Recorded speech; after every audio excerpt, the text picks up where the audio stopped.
Buat sarung tenun Samarinda. Tahukah kamu bagaimana proses pembuatan sarung tenun tersebut?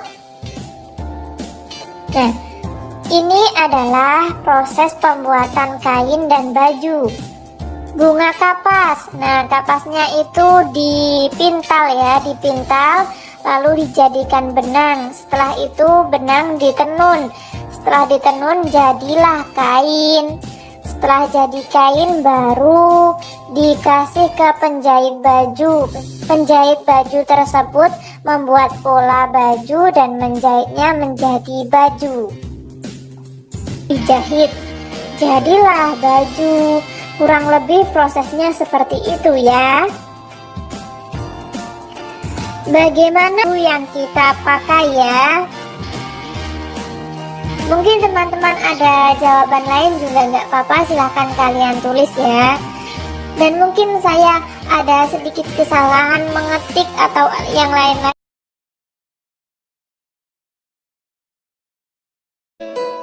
Setiap cerita atau dongeng biasanya memiliki unsur-unsur pendukung yang melengkapinya loh. Salah satu unsurnya adalah pesan moral. Kalian dapat mengetahui pesan moral dalam sebuah cerita atau dongeng dengan membaca cerita tersebut dengan seksama. Pesan moral juga dapat ditemukan pada watak tokoh atau cara tokoh menyelesaikan sebuah masalah ya. Ada pesan moral yang dapat kita teladani, akan tetapi ada juga loh pesan moral yang tidak dapat kita teladani. Apa teman-teman tahu cerita tentang Malin Kundang? Kira-kira pesan moralnya apa ya? Pesan moralnya adalah kita tidak boleh durhaka ya kepada orang tua. Sebagai anak, kita hendaknya selalu menghormati orang tua. Menghormati orang tua itu dapat membuat hidup kita bahagia loh. Nah, kalau untuk cerita Pak Tani yang baik hati, kira-kira pesan moralnya apa ya?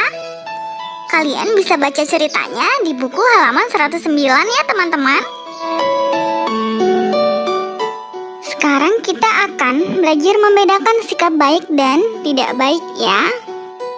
Pengamalan nilai-nilai yang terkandung di dalam Pancasila telah kita pelajari sebelumnya.